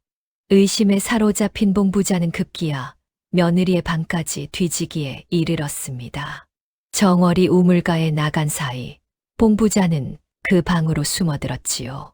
무언가 곳간을 노린 증거라도 있을까 하여 구석구석을 뒤졌습니다. 그러다 보따리 속에서 낡은 책 한 권을 찾아냈지요. 바로 정월의 아비가 남긴 소금 장부였습니다. 봉부자는 그 장부를 펼쳐보았습니다. 그러나 도무지 알 수 없는 내용뿐이었지요. 고을 이름이며 사람 이름이며 알 수 없는 표시들이 빼곡했습니다. 봉부자의 눈에는 그것이 수상하기에 짝이 없는 물건으로 보였습니다. 이게 다 무엇란 말이냐? 어느 집에 무엇이 얼마나 있는지를 적어둔 게 아니냐? 역시 곳간을 노리고 들어온 게야. 봉부자는 그 장부를 곳간을 털기 위한 비밀 장부쯤으로 오해했지요. 떠돌이 아비가 평생 사랑과 인심을 적어둔 그 장부가 의심의 눈먼 봉부자에게는 도둑의 명부로 보인 것이지요. 봉부자는 그 장부를 도로 보따리에 던져 넣고 방을 나왔습니다. 그러나 그 책이 훗날 본가를 구할 단 하나의 열쇠가 될 줄은 그때의 봉부자로서는 꿈에도 알지 못했습니다. 우물가에서 돌아온 정월은 보따리가 흐트러진 것을 보고 모든 것을 알아챘지요. 정월은 장부를 꺼내 가슴에 꼭 안았지요. 그러고는 나직이 중얼거렸습니다. 아버지, 조금만 더 기다려 주세요. 아직은 때가 아니에요. 그 무렵 봉부자의 냉대를 가장 가슴 아파한 건 두식이었습니다. 두식은 아비에게 더듬더듬 맞섰지요. 아버지, 정월이는 절대 그런 애 아니에요. 정월이가 우리 집에 얼마나 잘했는데요. 미역국도 끓여드리고 죽도 맞게 해주고 알턴 마당새 아저씨 약도 짓게 해줬잖아요. 내가 무얼 안다고. 저것한테 홀려서는. 홀린 거 아니에요. 저는 정월이 편이에요. 끝까지요. 두식이 그렇게까지 말한 건 처음이었습니다. 봉부자는 아들마저 며느리 편을 드니 더욱 화가 치밀었지요. 그러나 두식의 그 고든 마음이 훗날 본가를 구하는 또 하나의 끈이 될 줄을 누가 알았겠습니까? 너는 어찌하여 동네 사람들과 그리 가까이 지내느냐? 무슨 꿍꿍이가 있는 게 아니냐? 아버님, 갑자기 어찌 그런 말씀을? 듣자 하니 내가 곳간을 턴 것도 다 동네 인심을 사려는 수작이었다더구나. 그래서 나를 내쫓을 셈이었느냐? 정월은 그 말에 잠시 말을 잃었습니다. 구객주가 다녀간 뒤로 시아버지가 달라졌다는 걸 정월은 단번에 알아챘지요. 정월은 차분히 시아버지를 올려다보았습니다. 그러나 이번에도 제 진짜 속내는 말하지 않았습니다. 곳간을 턴 진짜 까닭을, 동네 인심을 되사본가를 지키려 했던 그 깊은 뜻을 정월은 끝내 제 입으로 밝히지 않았지요. 다만 한마디만 했을 뿐입니다. 아버님, 사람을 의심하기 시작하면 곳간에 쌀이 가득해도 마음은 늘 가난한 법이에요. 누가 아버님께 그런 말을 넣었는지는 모르나 그 말을 넣은 사람의 속부터 한번 들여다보세요. 봉부자는 그 말을 흘려들었습니다. 이미 구객주의 독이 깊이 퍼진 뒤였으니까요. 정월은 무거운 마음으로 돌아섰습니다. 본가에 드리운 그림자가 점점 짙어지고 있었지요. 곳간을 노린다는 의심, 동네와 짜고 집을 빼앗으려 한다는 모함. 봉부자의 마음은 다시 의심으로 가득 찼습니다. 정월이 반년에 걸쳐 녹여온 그 마음이 구객주의 말 몇 마디에 도로 얼어붙은 것이지요. 구객주의 함정은 이제 막바지를 향해 가고 있었습니다. 구객주의 독은 마침내 봉부자를 무너뜨렸습니다. 며느리를 의심하고 동네를 의심하게 된 봉부자는 이제 곳간을 더 단단히 불려야겠다는 생각에 사로잡혔지요. 그러던 차에 국객주가 결정적인 미끼를 던졌습니다. 봉서방, 이번에 아주 큰 자리가 났소. 이웃 고을 부자들이 곡식을 사 모으는데 곡식 100섬만 대 주면 가을에 200섬으로 갚겠다 하오. 차용증도 번듯하게 써주겠다는데 어떠소? 이만한 자리가 평생 또 오겠소? 100섬이 200섬으로 봉 부자의 눈이 번쩍 뜨였습니다. 곳간을 2배로 불릴 절호의 기회였지요. 게다가 차용증까지 써준다니 뗄 염려도 없어 보였습니다. 봉 부자는 국객주가 들이민 차용증을 꼼꼼히 살폈습니다. 곡식 100섬을 받았으니 가을에 200섬으로 갚는다는 내용이었지요. 국객주의 이름과 손도장이 또렷이 찍혀 있었습니다. 정말 가을에 곱으로 갚는 게 틀림없으렸다. 여부가 있겠소. 자, 증서를 2장 만듭시다. 한 장은 봉서방이 갖고 한 장은 내가 갖고 똑같이 손도장을 찍어야 뒷말이 없지요. 여기 2장에 나란히 도장을 찍으시오. 봉 부자는 국객주가 내민 2장의 종이에 나란히 손도장을 꾹꾹 찍었습니다. 그러나 봉 부자는 미처 살피지 못했지요. 그중 한 장은 글이 적히지 않은 빈 종이었다는 것을요. 국객주는 손도장만 찍힌 그 빈 종이를 슬그머니 제품에 챙겨 넣었습니다. 봉 부자가 마땅히 받아두었어야 할 진짜 증서마저 술 한 잔 권하는 틈에 슬쩍 거두어 갔지요. 그러고서 봉 부자는 곳간을 여러 곡식 100섬을 국객주에게 내주었습니다. 정월이 그것을 알고 한달음에 달려왔습니다. 아버님, 안 됩니다. 그 사람에게 곡식을 내주시면 안 돼요. 내가 무얼 안다고 참견이냐? 비켜라. 아버님, 제발요. 그 사람이 내미는 종이를 그대로 믿으시면 큰일 나요. 무언가 잘못됐어요. 그러나 봉 부자는 정월의 말을 듣지 않았지요. 도리어 정월이 좋은 자리를 망치려 한다고 의심했지요. 국객주가 미리 심어둔 그 의심이 정월의 마지막 경고마저 막아버린 것입니다. 곡식 100섬은 그렇게 국객주의 수레에 실려 본가를 떠났습니다. 그리고 보름이 지났습니다. 가을 거지가 끝나갈 무렵 국객주가 다시 본가를 찾아왔지요. 그런데 이번엔 빈손이었지요. 갚으러 온 게 아니었습니다. 도리어 새파란 종이 한 장을 들이밀었지요. 봉서방, 빚을 갚으시오. 빚이라니 곱으로 갚을 사람은 자네가 아닌가? 무슨 소리요? 여기 차용증을 보시오. 봉서방이 나한테 곡식 200섬을 빌렸다고 똑똑히 적혀있지 않소. 손도장도 봉서방 것이고. 봉 부자는 그 종이를 받아들고 까무러칠 뻔했습니다. 국객주가 내민 차용증에는 봉 부자가 국객주에게서 곡식 200섬을 빌렸다고 적혀 있었지요. 그 아래엔 봉 부자의 손도장이 또렷이 찍혀 있었습니다. 국객주가 빈 종이에 미리 받아둔 그 손도장 위에 거짓빛 문서를 감쪽같이 적어 넣은 것이었지요. 게다가 봉 부자가 쥐고 있어야 할 진짜 증서는 그날 이미 국객주의 손에 바꿔치기 당해 사라진 뒤였습니다. 봉 부자는 제가 100섬을 빌려준 게 아니라 도리어 200섬을 빌린 빚쟁이가 되어 있었습니다. 이런 흉악한, 이건 위조다. 내가 언제 자네한테 곡식을 빌렸단 말이냐? 증거가 여기 이렇게 있는데도 봉서방, 가을까지 200섬을 못 갚으면 이 차용증대로 본가의 곳간과 땅을 다 넘겨받겠소. 관아에 가도 좋소. 손도장이 이리 또렷한데 누가 봉서방 말을 믿겠소? 국객주는 차갑게 웃으며 돌아갔지요. 봉 부자는 그 자리에 풀썩 주저앉았지요. 곡식 100섬을 빼앗긴 것도 모자라 있지도 않은 빚 200섬을 뒤집어 쓴 것이지요. 가을이 지나면 본가의 곳간도 땅도 집도 모조리 국객주의 손에 넘어갈 판이었습니다. 20해 전 한 번 망했던 본가가 또 한 번 폭삭 무너지게 생긴 것이지요. 봉 부자는 며칠을 알아누웠습니다. 곳간 열쇠 5개를 끌어안고 식음을 전폐한 채 끙끙 앓았지요. 그러다 문득 정월에게 화살을 돌렸습니다. 다 너 때문이다. 얘가 곳간을 털어 동네에 인심을 베푼다 어쩐다 하더니 결국 이 집을 이 꼴로 만들었어. 얘가 구 객주와 짜고 나를 망하게 한 게 아니냐. 봉부자는 정월을 당장 내쫓으라 소리쳤습니다. 순덕이 울며 매달리고 두식이 가로막았지만 봉부자의 노여움은 가라앉지 않았지요. 정월은 묵묵히 그 모진 말을 다 들었습니다. 변명 한마디 하지 않았지요. 도리어 조용히 제 방으로 들어가 들어올 때 메고 온 그 작은 보따리를 다시 꾸렸습니다.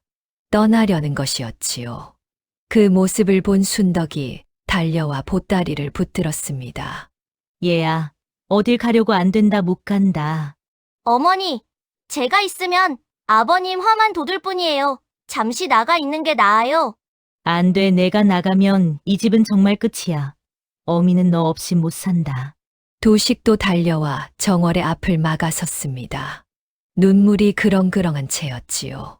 정월아, 가지마. 내가 가면 나도 따라갈 거야. 아버지가 뭐라 해도 나는 내 편이라고 했잖아. 정월은 그 손을 참아 뿌리치지 못했습니다. 가진 것 없이 들어온 이 집에 어느새 이렇게 정이 들어버린 것이지요. 정월은 보따리를 도로 내려놓았습니다. 그러고는 마음을 굳혔습니다. 도망치는 대신 맞서기로요. 이 집을 무너뜨리려는 그 그림자의 정체를 기어이 밝혀내기로 말이지요. 다만 그날 밤 정월은 제 방에서 홀로 보따리를 풀었습니다. 본가가 무너질 위기에 처한 그 깊은 밤, 정월은 아비의 소금 장부를 꺼내 펼쳤습니다. 그러고는 달빛 아래에서 그 장부를 한 장 한 장 넘겼지요. 정월의 눈에서 눈물이 뚝뚝 떨어졌습니다. 죽은 아비가 그리워서이기도 했고 본가의 처지가 가여워서이기도 했지요. 정월은 아비의 목소리를 떠올렸습니다. 소금찜을 진 아비가 고갯마루에서 늘 들려주던 그 말을요. 곳간은 쌀로 채우는 게 아니라 사람으로 채우는 법이란다. 쌀은 쥐가 먹고 물이 썩히지만 사람은 흉년에도 너를 살린다. 그제야 정월은 아비의 그 말뜻을 온전히 깨달았습니다. 곳간에 쌀이 가득해도 사람을 잃으면 그 곳간은 한순간에 무너집니다.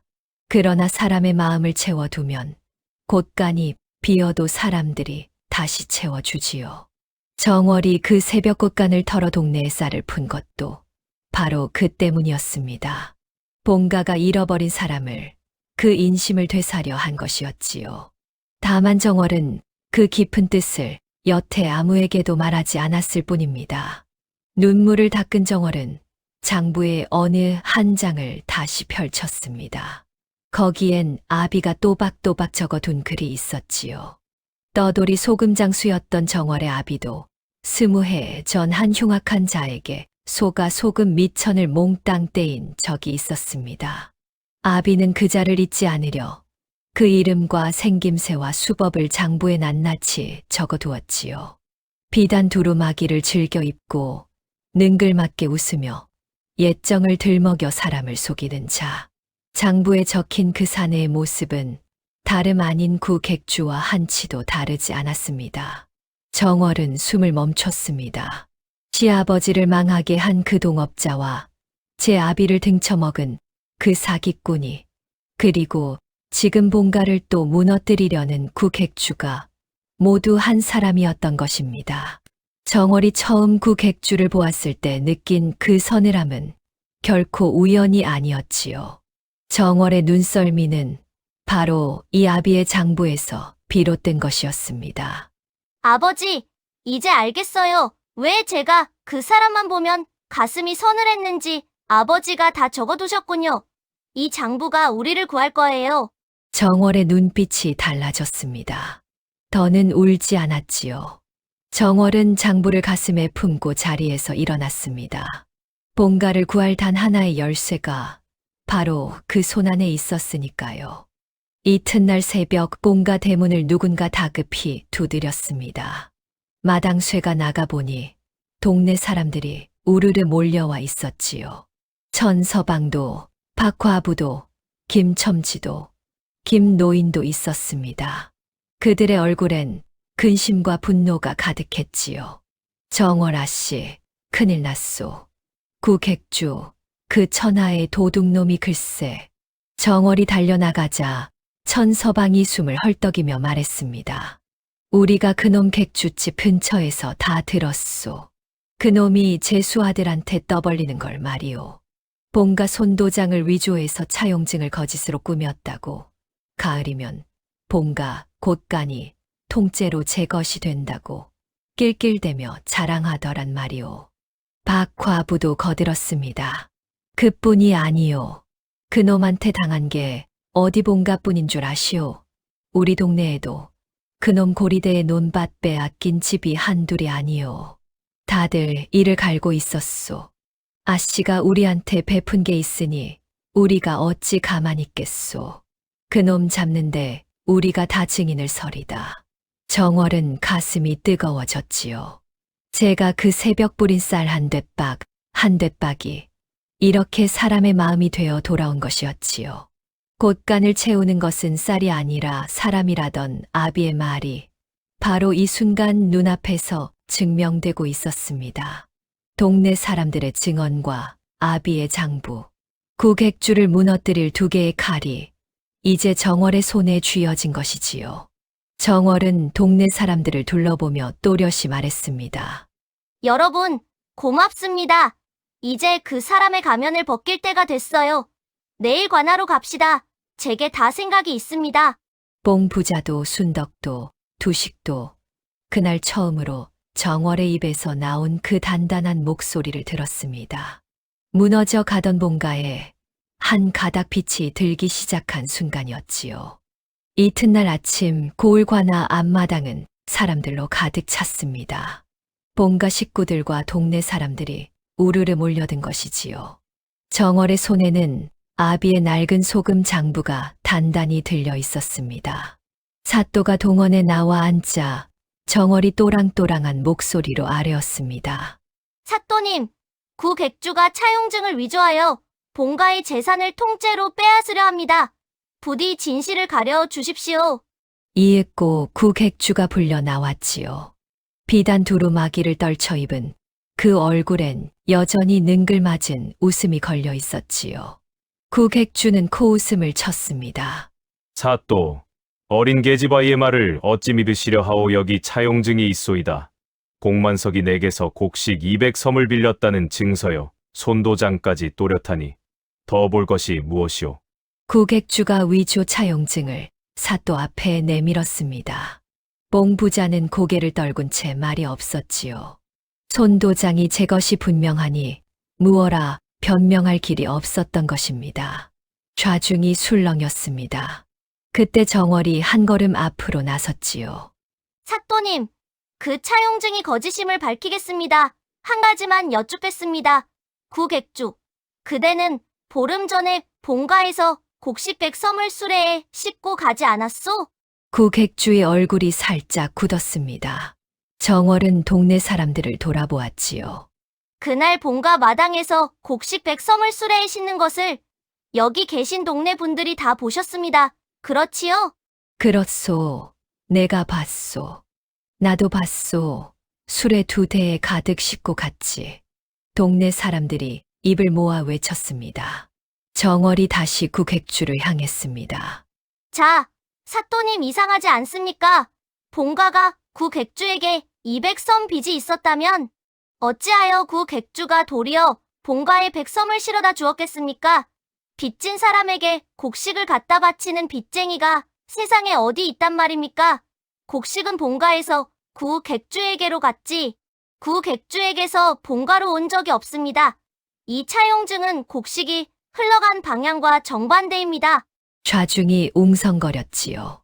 듣고 보니 그 말이 옳았거든요. 사또도 고개를 끄덕였습니다. 구객주의 이마에 식은땀이 맺히기 시작했지요. 그건 복만석이 예전에 진 빚이 있어서 그걸 갚으라고 내가 독촉하러 간 것이오. 100섬은 본가가 갚은 것이고. 그럼 본가가 100섬을 갚았으니 빚은 200섬이 아니라 100섬으로 줄었어야지요. 헌데 어찌 차용증엔 여태 200섬이라 적혀 있습니까? 그대의 말과 그 종이가 서로 어긋납니다. 구객주는 말문이 막혔습니다. 거짓말이 거짓말을 부르다 제 꾀에 제가 걸려 넘어진 것이지요. 그러나 정월의 칼은 거기서 그치지 않았습니다. 정월은 품에서 아비의 소금 장부를 꺼내 사또 앞에 펼쳤습니다. 사또님, 이것은 제 아비가 남긴 장부입니다. 제 아비는 떠돌이 소금 장수였는데 20해 전 한 흉악한 자에게 소금 미천을 몽땅 떼인 적이 있습니다. 아비는 그 자를 잊지 않으려 그 이름과 생김새와 수법을 여기 낱낱이 적어두었지요. 한번 읽어보겠습니다. 정월은 장부의 한 대목을 또렷이 읽어 내려갔지요. 비단 두루마기를 즐겨 입고 능글맞게 웃으며 옛정을 들먹여 사람을 속이는 자. 동업을 미끼로 장부를 조작하여 이문을 가로채고 빚은 상대에게 떠넘긴 뒤 종적을 감추는 자. 이름은 구가라 하더라. 좌중이 발칵 뒤집혔습니다. 정월은 구객주를 똑바로 가리켰습니다.